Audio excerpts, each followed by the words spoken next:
अस्सलाम वालेकुम जी। आज बात करते हैं हम लोग इफ़ एल्स स्ट्रक्चर्स के बारे में कि अगर आप लास्ट लेक्चर के अंदर हम लोगों ने सिंपल इफ़ और इफ़ एल्स स्ट्रक्चर को चेक किया था। क्या होता है जब हमारे पास एक कंडीशन होती है तो तब कैसे काम करते हैं, जब हमारे पास मल्टीपल कंडीशंस होती हैं तो तब इफ़ एल्स का स्ट्रक्चर किस तरीके से हो जाता है।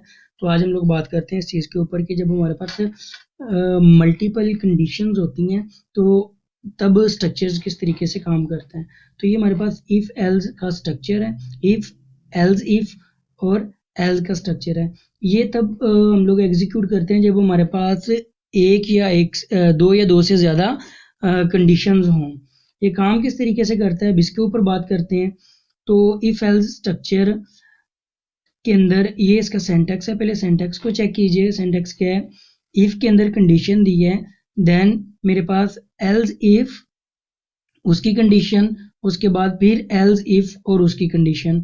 अगर इन तीनों कंडीशंस में से कोई भी कंडीशंस ट्रू नहीं होगी तो ये मेरे पास एल्स वाला पोर्शन जो है ये एग्जीक्यूट होगा। अगर तो मेरे पास फर्स्ट कंडीशन एग्जीक्यूट करती है, फर्स्ट कंडीशन अगर चलती है तो स्टेटमेंट 1 मेरे पास क्या होगी, एग्जीक्यूट होगी। तो इन दोनों स्टेटमेंट्स को वो क्या करेगा, स्किप कर देगा। देन वो चेक करेगा कि अगर फर्स्ट कंडीशन फॉल्स है तो वो कंडीशन 2 को चेक करेगा। कंडीशन टू अगर ट्रू है तो स्टेटमेंट 2 को एग्जीक्यूट कर देगा। सेम लाइक इसी तरीके से चलता जाएगा। अगर तीनों कंडीशंस में से कोई भी कंडीशन ट्रू नहीं होगी तो वो एल्स वाले पोर्शन को एग्जीक्यूट कर देगा। अब चलते हैं इसके फ्लो चार्ट की तरफ कि इसका फ्लो चार्ट क्या है। तो ये इसका फ्लो चार्ट है कि यहाँ पर मेरे पास इफ़ है, यहाँ पे मेरे पास फर्स्ट इफ़ है। इफ़ की कंडीशन यहाँ पे मैं दूंगा। अगर इफ़ की कंडीशन यहाँ से चलती है, अगर इफ़ की कंडीशन यहाँ से चलेगी तो ये स्टेटमेंट 1 एग्जीक्यूट हो जाएगी। तो ये जितना भी पोर्शन है इस सारे के सारे पोर्शन को वो क्या करेगा, स्किप कर देगा। सेकेंडली कि अगर फर्स्ट कंडीशन मेरे पास ट्रू नहीं है तो वो चेक करेगा सेकंड कंडीशन को। अगर सेकंड कंडीशन भी मेरे पास ट्रू है तो ये इसका ब्लॉक एग्जीक्यूट करेगा और प्रोग्राम से निकल आएगा। अगर सेकंड कंडीशन भी हमारे पास ट्रू नहीं है तो देन वो क्या करेगा, थर्ड कंडीशन पे जाएगा। थर्ड कंडीशन के चेक करेगा कि कंडीशन ट्रू है कि फॉल्स है। अगर तो ट्रू होगी तो उसका जो ब्लॉक एग्जीक्यूट कर देगा, अगर फॉल्स होगी तो फॉल्स वाला करके बाहर निकल आएगा। अब चलते हैं इसके प्रोग्राम्स की तरफ। तो आज के इस स्ट्रक्चर के अंदर हम लोग 4 प्रोग्राम करेंगे। फर्स्ट वाला ये कि हम लोग एक प्रोग्राम लिखेंगे जिसमें हम लोग यूज़र से एक वैल्यू लेंगे और देखेंगे कि जो गिवन वैल्यू है वो हमारे पास क्या है, वॉवल है या कॉन्सोनेंट है। देन फिर हम लोग करेंगे उसी प्रोग्राम को इन्हांस करेंगे, चेक करेंगे कि जो यूज़र ने वैल्यू दी है वो अल्फ़ाबेट है, वो डिजिट है या कोई स्पेशल करेक्टर है। फिर देन हम लोग चेक करेंगे कि जो यूज़र ने वैल्यू दी है, यूज़र से एक वैल्यू लेनी है, वो चेक करेंगे कि ये अल्फ़ाबेट है। अगर अल्फ़ाबेट है तो ये अपर केस में है या लोअर केस के अंदर है। ठीक है, अगर नहीं है तो वो बता देगा सिंपली कि अल्फ़ाबेट नहीं है। फिर इसके अंदर फोर्थ प्रोग्राम करेंगे, उसमें भी ये देखेंगे कि ये अल्फ़ाबेट्स है, डिजिट है या स्पेशल करेक्टर है। लेकिन इस बार हम लोग क्या करेंगे, उसकी जो आस्क की वैल्यू है उसकी बेस के ऊपर कंपैरिजन करेंगे। तो चलते हैं प्रोग्राम की तरफ ताकि आइडिया हो कि काम किस तरीके से करता है। तो ये मेरे पास सिंपल प्रोग्राम का एक स्ट्रक्चर लिखा हुआ है। तो शुरू करते हैं यहाँ से। तो यूज़र से एक वैल्यू लेनी है करेक्टर टाइप। तो करेक्टर मैंने एक वैल्यू ले ली, ठीक है, ये किया। और इसको मैंने यूज़र से वैल्यू ले ली सी आउट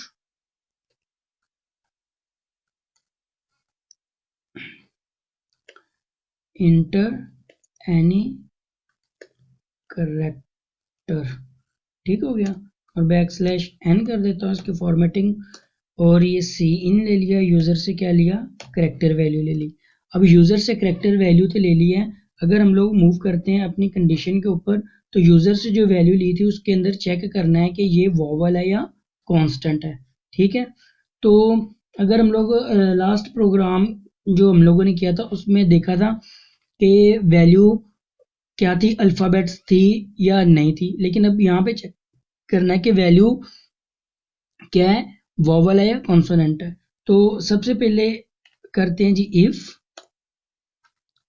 इफ के अंदर कंडीशन देते हैं कि जो करेक्टर वैल्यू है, अब वोवल हमारे पास होते हैं कौन कौन से, वोवल हमारे पास ए ई आई ओ यू, ये वाले अल्फ़ाबेट्स की लाइन के अंदर ये जो 5 हैं ये हमारे पास क्या होते हैं, वोवल होते हैं। इसके अलावा जितने भी हैं वो सारे कॉन्सोनेंट होंगे। तो मैं कहता हूँ कि जी करेक्टर इज इक्वल टू अगर तो ये क्या है, ए के है, ठीक है।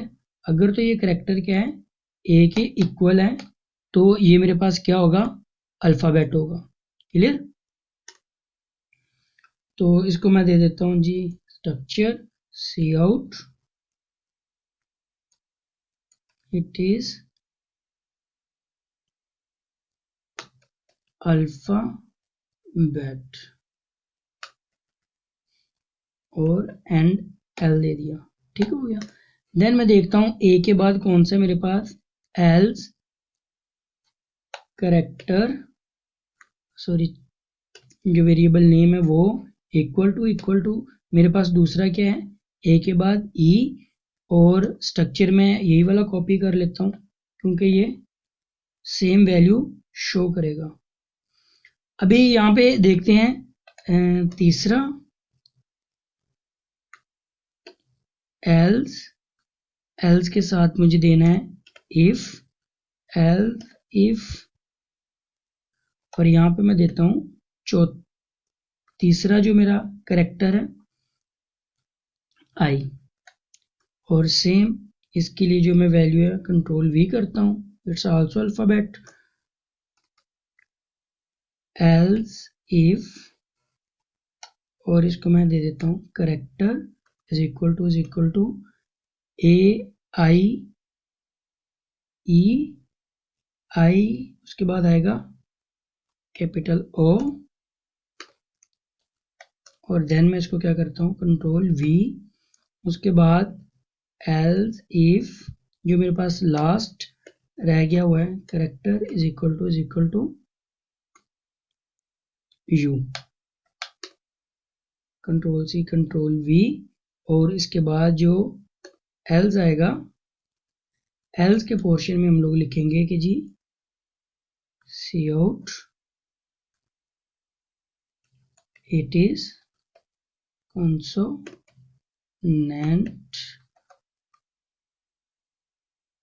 और इसको मैंने हैंडल कर दिया, ठीक है।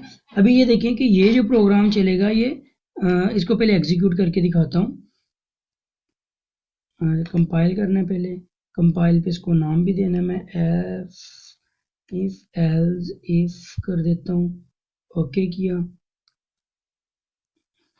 प्रोग्राम एग्जीक्यूट हुआ और ये उसने शो कर दिया। मैं कोई भी करेक्टर देता हूँ, फर्स्ट करो मैं स्मॉल ए दे देता हूँ, फर्स्ट के ऊपर मैं कैपिटल ए दे के दिखाता हूँ, तो इट्स अल्फ़ाबेट। उसके बाद मैं अगेन इसको रन करता हूँ, यहाँ पे देता हूँ मैं स्मॉल ए, तो स्मॉल ए, हालांकि ये हमारे पास क्या है अल्फ़ाबेट, सॉरी ये वॉवल है, यहाँ पे कंडीशन हम लोगों ने गलत लिख दी,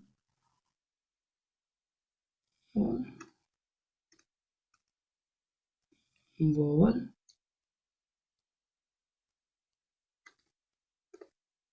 वॉवल, ठीक है। Control C control V control V, और देन ये मेरे पास क्या हो गया कंट्रोल वी, कि ये मेरे पास क्या हो गया वॉवल है। अभी देखा कि जब हम लोगों ने स्मॉल ए लिखा तो उसके लिए इसने क्या किया, कह दिया कि जी ये कॉन्सोनेंट है। एंड ऑपरेटर देता हूँ, सेम लाइक मैंने कॉपी किया कंट्रोल सी और कंट्रोल वी, तो जिधर ये कैपिटल ए को चेक करेगा तभी ये स्मॉल ए के लिए भी चेक करेगा, ठीक है। और ऑपरेटर यहाँ पे इसलिए लगाया है ताकि अगर तो कैपिटल ए हो या स्मॉल ए हो, दोनों में से कोई एक भी वैल्यू ट्रू हो तो ये क्या कर दे, इस कंडीशन पूरी को ट्रू कर दे। क्योंकि और का जो सिनेरियो था वो ये था कि दोनों में से एक भी कंडीशन ट्रू होती है तो वो उसको ट्रू कर देता है। सेम लाइक कंट्रोल सी, और यहाँ पे मैं देता हूँ और ऑपरेटर, और यहाँ पर मैं इसको कर देता हूँ स्मॉल ई के लिए, सेम लाइक ये किया, और कंट्रोल वी किया, करेक्टर को मैं कर देता हूँ स्मॉल आई के लिए, और same like and operator control we, इसको भी कर देता हूँ स्मॉल ओ के लिए, और ये लास्ट वन कंट्रोल वी, और इसको हम लोग कर देते हैं स्मॉल यू के लिए। प्रोग्राम को मैंने कंपाइल किया, कंपाइल करके इसको रन किया। अब मैं कोई भी वैल्यू देता हूँ, स्मॉल ए भी देता हूँ, तो वो बताता है कि इट्स अ वोवल। और अगर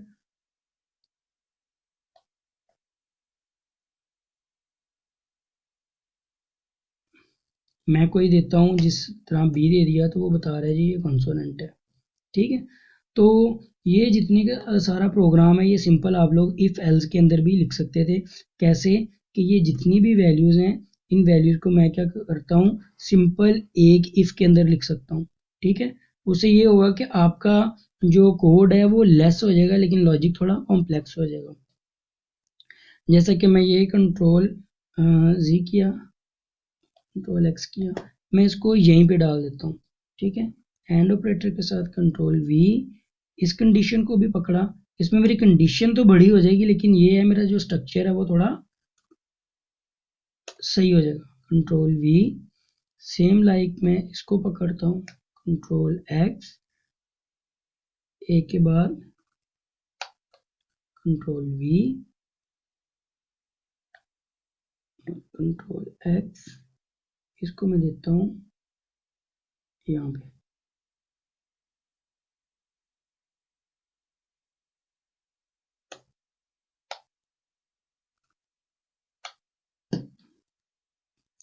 यू, और ये वाला जो और है, ये वाला, ये मैं इसको यहाँ से उठा लेता हूँ। फर्क तो कोई नहीं पड़ेगा, लेकिन यह है कि इसको पढ़ने में आसानी हो जाएगी। कंट्रोल ई, ठीक हो गया जी। कि अगर capital A capital E small E, capital I small I, capital O small O, इनमें से कोई भी वैल्यू हो तो ये क्या होगा, वोवल होगा। अदरवाइज ये क्या होगा आपके पास, कॉन्सोनेंट।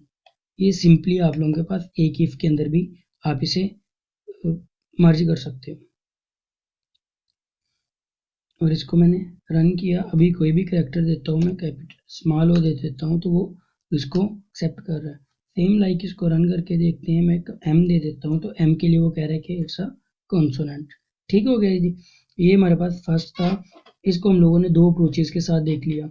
एक हम लोगों ने सिंपल इफ एल्स के साथ देख लिया, लेकिन उससे हमारा क्या हो रहा है, स्ट्रक्चर थोड़ा सा, जो कंडीशन है वो थोड़ी कॉम्प्लेक्स हो रही है। अब इसमें ये होता है कि समटाइम कंडीशन के अंदर अगर कोई प्रॉब्लम आ जाए तो उसको रीड करना थोड़ा मुश्किल हो रहा है, क्योंकि इसके अंदर जो ऑपरेटर है वो हम लोगों ने काफ़ी ज़्यादा लगा दिए हुए हैं। तो इसमें से अगर कोई मिस हो जाए तो उसको फाइंड आउट करना थोड़ा मुश्किल है, क्योंकि ये एक ही कंडीशन के अंदर सारा काम हो रहा है। एज कम्पेयर टू दिस, अगर हम लोग ये करें कि इसको अलग अलग कंडीशंस दे दें, जिस तरह हम लोगों ने थोड़ी देर पहले करके देखा था कि इसकी 5 कंडीशनें बना दी थी, उसमें क्या होता था कि अगर कहीं पे भी किसी भी वेरिएबल के साथ कोई प्रॉब्लम आ रही है तो उसको फाइंड आउट करना आसान होता है। अब चलते हैं हमारे प्रोग्राम दूसरे की तरफ। अब क्या करना है, यूजर से एक करेक्टर वैल्यू लेनी है। अब चेक करना है कि जो करेक्टर वैल्यू है ये अल्फाबेट्स है, डिजिट है, या स्पेशल करेक्टर है।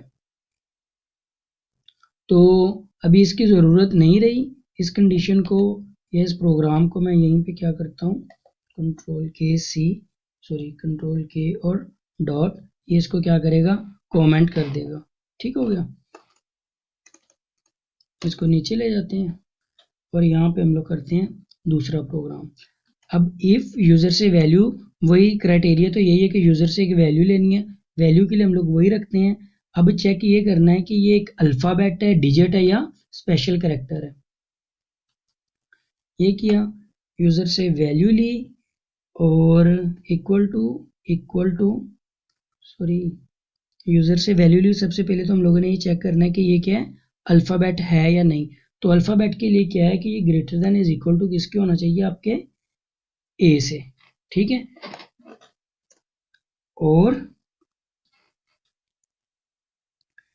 करेक्टर क्या होना चाहिए, greater than is equal to आपका जो स्मॉल ए है उससे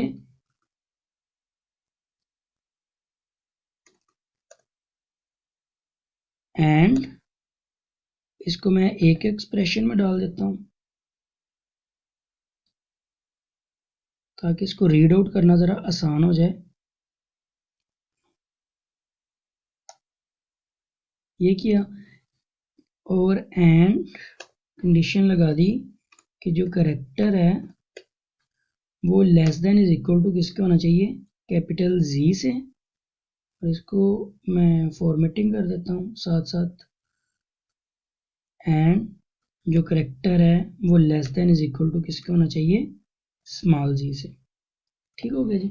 ये कंडीशन होगी हमारे पास कि अगर तो कैपिटल ए या स्मॉल ए से ग्रेटर देन होगी वैल्यू और जी से लेस देन होगी वैल्यू, तो वो क्या होगा, अल्फाबेट। सी आउट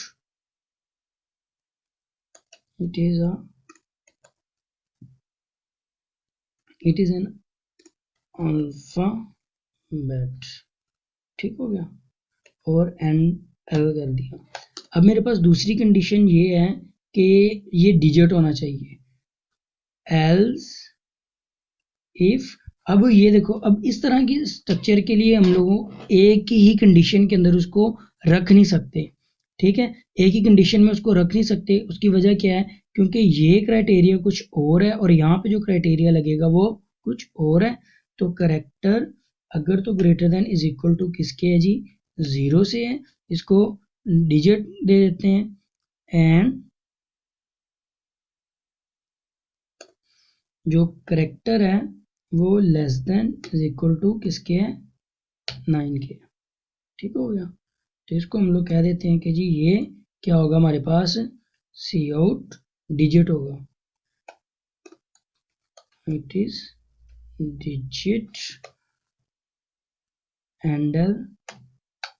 और इसके एल्स के अंदर जो भी इसके अलावा चीज़ होगी उसे हम लोग बोलेंगे कि जी ये हमारे पास क्या है, एक स्पेशल करेक्टर है। ठीक है, क्योंकि इसके अलावा जितनी भी चीज़ें हैं उसमें क्या आ जाएगा, स्पेस आ जाएगी, डॉट आ जाएगा, आपके पास कोई करली ब्रेस आ जाएगी, एंगल ब्रैकेट्स आ जाएगी। ठीक है, वो सारे का सारा जो कोड है वो आपके पास क्या होगा, special character. It is special character. इसको मैं कंपाइल करता हूँ। इसने एरर दे दिया क्योंकि यहाँ पे मैंने इसको एंड नहीं किया था। कंपाइल किया और इसको रन करते हैं, यूज़र से वैल्यू लेते हैं।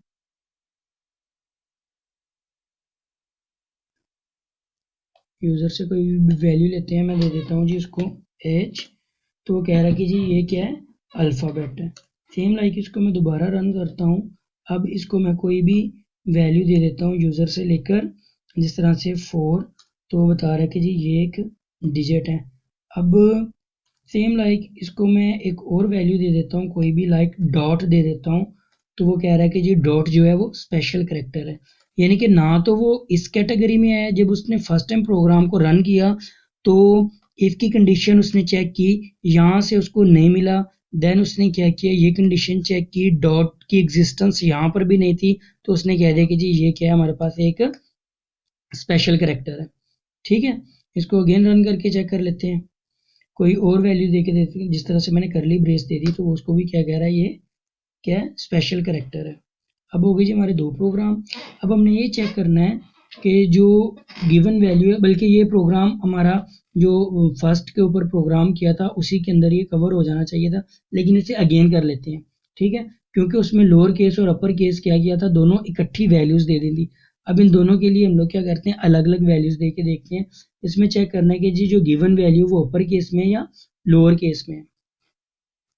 इस प्रोग्राम को अगेन मैं क्या करता हूँ, कमेंट कर देता हूँ, कंट्रोल के डॉट। तो ये प्रोग्राम क्या हुआ, जितना भी लिखा था कमेंट हो गया। अब चलते हैं कि यूज़र से वैल्यू तो वही ली है, प्रोग्राम नंबर 3 है हमारा, कि यूज़र से वैल्यू तो वही है। इसको मैं क्या करता हूँ, कंपाइल लिखता हूँ इफ़ की कंडीशन। कंडीशन क्या बनेगी कि यूज़र से एक वैल्यू लेनी है, देखना है कि ये अपर केस में है या लोअर केस के अंदर है। तो यूज़र से करेक्टर वैल्यू ले रहा हूँ।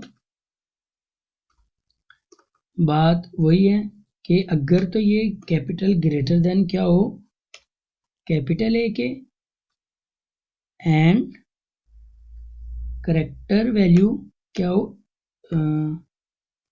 Less than is equal to किसके हो, आपकी कैपिटल जी से।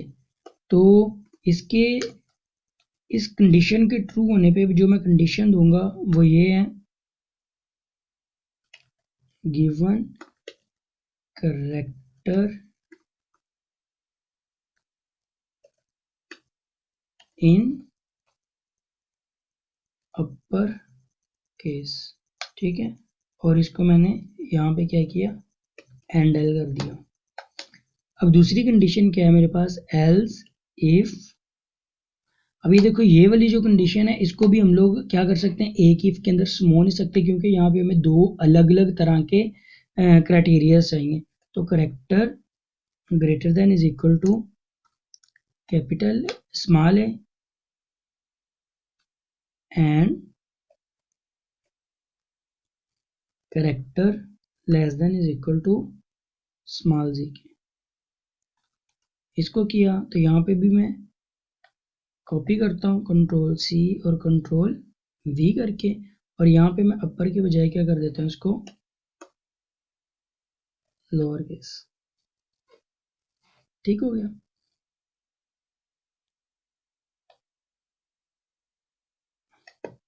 तो ये मेरे पास एक एक्स्ट्रा आ गई है, अपर केस लोअर केस हो गया।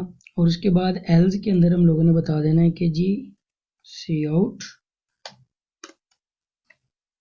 Given character is not an alphabet, और इसको मैंने एंटर कर दिया, ओके किया। अब प्रोग्राम को एग्जीक्यूट करके देखते हैं। कंपाइल किया, प्रोग्राम के अंदर इसने क्या एरर दिया है कि जी if else statement before token,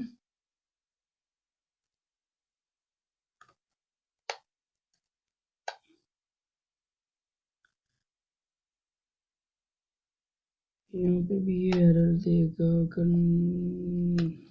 ठीक है जी, इसके ऑर्डर का भी प्रॉब्लम है कि इसके ऑर्डर के हिसाब से अगर आप लोग जो इसके ऑपरेशन इनके ग्रेटर देन इक्वल टू है, मैंने इक्वल टू ग्रेटर देन लिखा था तो इसीलिए उसने क्या किया, एरर दे दिया कि वो इस चीज़ को समझ नहीं रहा। तो डेट्स मीन के इसकी कोई एग्जिस्टेंस है और उसको वो अंडरस्टैंड कर रहा है। कंपाइल किया, कंपाइल करके इसको रन करते हैं।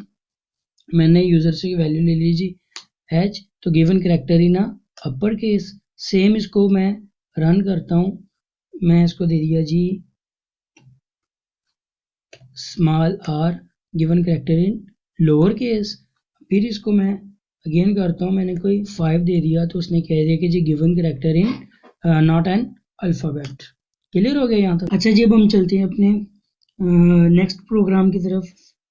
अब इसमें क्या करना है, यूज़र से एक वैल्यू लेनी है और चेक करना है कि ये अल्फ़ाबेट है, डिजिट है या स्पेशल करेक्टर है। ठीक है, लेकिन इस बार क्या करना है, आपने इसको डायरेक्ट वैल्यू नहीं देनी, बल्कि इसकी जो आस्की वैल्यू है उस वैल्यू से इसको वैल्यू रिट्रीव करवानी है। तो सबसे पहले चलते हैं प्रोग्राम की तरफ। प्रोग्राम लिखने से पहले इसकी आस्की वैल्यू को चेक करते हैं कि इसकी आस्की वैल्यू क्या है। अब अगर आप थोड़ा सा देखो ज़रा, तो मेरे पास जो कैपिटल ए है वो स्टार्ट हो रहा है 65 से। ठीक है, 65 से कैपिटल ए स्टार्ट हो रहा है, और ये लास्ट कहाँ पर हो रहा है, कैपिटल जी 90 पे जाके एंड हो रहा है। सेम लाइक मेरे पास जो स्मॉल ए है ये स्टार्ट हो रहा है 97 से, और ये लास्ट किधर जा रहा है, ये 122 तक जा रहा है। अभी इसी तरीके से अगर मैं बात करूं अपने इंटीजर वैल्यूज़ की या डिजिट्स की, तो डिजिट्स मेरे यहाँ पे स्टार्ट हो रहे हैं 48 से, और ये जा कहाँ पे रहे हैं 57 तक। तो प्रोग्राम में चलते हैं। तो प्रोग्राम के अंदर काम हम लोगों ने सिंपली वही करना था, जैसा कि ये करेक्टर है, ये डिजिट है या स्पेशल करेक्टर है। कंट्रोल सी किया, प्रोग्राम जो पहले से बना पड़ा है सिर्फ उसी के अंदर अमेंडमेंट करनी है हमने। कंट्रोल वी किया और इसको यहाँ पे किया कंट्रोल के और कॉमा, और ये अनकॉमेंट हो गया। ठीक है, अब कैपिटल ए की जगह पे मैंने क्या लिखना है, कैपिटल ए की जो वैल्यू, कैपिटल ए की वैल्यू क्या थी, कैपिटल ए स्टार्ट हो रहा था 65 से, तो यहाँ पे मैं वैल्यू दे देता हूँ इसको 65। सेम लाइक जो स्मॉल ए है, स्मॉल ए स्टार्ट कहाँ से हो रहा है, स्मॉल ए स्टार्ट हो रहा है हमारे पास 97 से, तो इसको मैंने दे दिया यहाँ पर 97। कैपिटल जी, कैपिटल जी के लिए भी इसकी वैल्यू लेंगे। कैपिटल जी की वैल्यू हमारे पास है जी 90, तो यहाँ पे मैं दे देता हूँ इसको 90। और जो स्मॉल जी है, स्मॉल जी के लिए जो वैल्यू है मेरे पास वो है 122, तो इसको मैंने दे दिया जी स्मॉल जी के लिए 122। तो अब ये बजाय डायरेक्ट वैल्यू लेने के, अब ये क्या ले रही है, उसकी आस्क की वैल्यू ले रही है, उस आस्क की वैल्यू से काम कर रही है। सेम लाइक ये हमारे पास डिजिट था, डिजिट के लिए जो इसकी आस्क की वैल्यू है, ये 0 स्टार्ट हो रहा है मेरे पास 48 से, तो इसको मैं दे देता हूँ जी 48, और ये जा कहाँ तक रहा है, आई थिंक 57 तक, यहाँ पे दे दिया उसको मैंने 57। अब यहाँ पे बजाय डायरेक्ट वैल्यू डिजिट्स लिखने के, हमने इसकी जो आस्क की वैल्यू है, जो आस्क की टेबल है, आस्क की टेबल से इसकी वैल्यू देखिए कि क्या क्या है, उसके बेस के ऊपर हम इसका कंपैरिजन कर रहे हैं। प्रोग्राम को कंपाइल करके देखता हूँ, प्रोग्राम कंपाइल हो गया है। अब इसको मैं रन करके देखता हूँ। अब यहाँ पे मैं वैल्यू देता हूँ जे, तो वो बता रहा है कि J is a alphabet, that's mean कि ये इसकी अल्फ़ाबेटिक वैल्यू को ले रहा है। अभी इसको मैं दे देता हूँ, दोबारा से रन करता हूँ और इसको मैं देता हूँ कैपिटल एम, तो वो बता रहा है फिर भी ये अल्फ़ाबेट है। सेम लाइक इसको मैं अगेन रन करके इसको मैं कोई वैल्यू देता हूँ, जिस तरीके से 9 दे दी, तो वो बता रहा है कि जी 9 एक क्या है, डिजिट है। फिर इसको अगेन रन करता हूँ, इसको मैं कोई स्पेशल करेक्टर दे देता हूँ जैसे कि @ तो वो बता रहा है कि जी ये एक स्पेशल करेक्टर है। तो यहाँ तक किसी भी चीज़ की समझ नहीं आई हो, तो कोई प्रॉब्लम हो तो आप कमेंट सेक्शन में पूछ सकते हैं।